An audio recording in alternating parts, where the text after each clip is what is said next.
Hello दोस्तों, नमस्कार। स्वागत है आप सभी का एजुकेशन मंत्र में। दोस्तों, आरक्षण मुद्दा एक बहुत बड़ा मुद्दा है। शिक्षक भर्तियों में आरक्षण को लेकर लगातार यहाँ पर सवाल जवाब का दौर जारी है। ऐसे में देखा जाए 68,500 शिक्षक भर्ती भी पिछड़ा वर्ग आयोग के द्वारा गलत करार दी गई है कि उसमें भी आरक्षण के नियमों का पालन नहीं हुआ।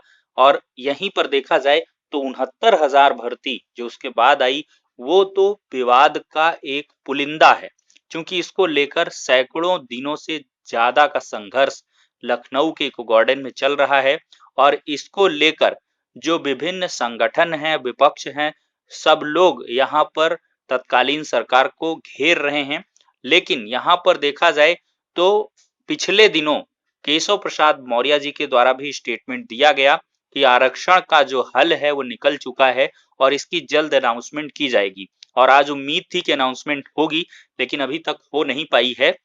और साथ ही साथ देखा जाए तो इस पर अनुप्रिया पटेल जी के द्वारा भी इस मुद्दे को बहुत ज्यादा व्यापक पैमाने पर इसकी चर्चा की गई थी। यहाँ तक कि पीएम मोदी तक ये मामला पहुंचा था आरक्षण का 69,000 शिक्षक भर्ती में।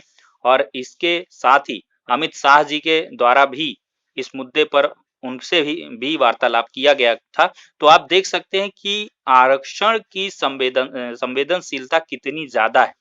लेकिन यहाँ पर देखा जाए तो हाल ही में बेसिक शिक्षा मंत्री जी का जो स्टेटमेंट है वो एक बार फिर से विवादों के घेरे में है और इसको लेकर छात्र बहुत ज्यादा विरोध कर रहे हैं। तो पहले बेसिक शिक्षा मंत्री जी के स्टेटमेंट को देखते हैं।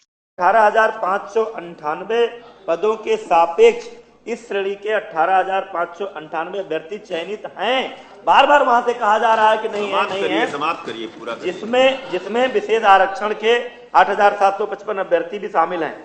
चयन सूची में अन्य पिछड़ा वर्ग के निर्धारित 18,598 पदों के सापेक्ष अन्य पिछड़ा वर्ग के कुल 31,228 अभ्यर्थी चयनित हैं, जिसमें से 12,630 अपने गुणांक के आधार पर अनारक्षित में गए। इसी तरह अनुसूचित जाति के निर्धारित 14,459 पदों के सापेक्ष 17,260 अनुसूचित जाति के अभ्यर्थी चयनित हैं, जिसमें अपने गुणांक के आधार पर 1,637 अनारक्षित श्रेणी में चयनित हुए हैं। अनुसूचित जनजाति अभ्यर्थी के उपलब्ध न होने के कारण रिक्त 1,133 पदों पर भी हमने अनुसूचित जाति के अभ्यर्थियों से उन पदों को भरने की कार्यवाही पूरी की है। माननीय सभापति जी, कहीं भी किसी संवैधानिक व्यवस्था का ठीक है, कार्य स्थगन स्वीकार, सरकार को आवश्यक कार्रवाई के लिए भेजें। मात्र इतना बता दें कि जो राष्ट्रीय पिछड़ा आयोग की रिपोर्ट आई है, या तो राष्ट्रीय पिछड़ा आयोग संवैधानिक संस्था गलत है और या तो उस रिपोर्ट का लागू करा दे। बस इतना मैं चाहता हूं, मैं कुछ नहीं बोलना चाहता। रिपोर्ट का जो राष्ट्रीय पिछड़ा वर्ग आयोग ने जो इस आरक्षण महाघोटाले में रिपोर्ट दी है, क्या उसका अनुपालन करेंगे, इतना मैं जानना चाहता हूं। या तो राष्ट्रीय पिछड़ा आयोग की रिपोर्ट गलत है, इतना मैं तो पूछ सकता हूँ। माननीय सभापति जी, राष्ट्रीय पिछड़ा वर्ग आयोग एक संवैधानिक संस्था है। उनकी कोई भी रिपोर्ट सरकार के पास आएगी तो हम उसको दिखवा लेंगे।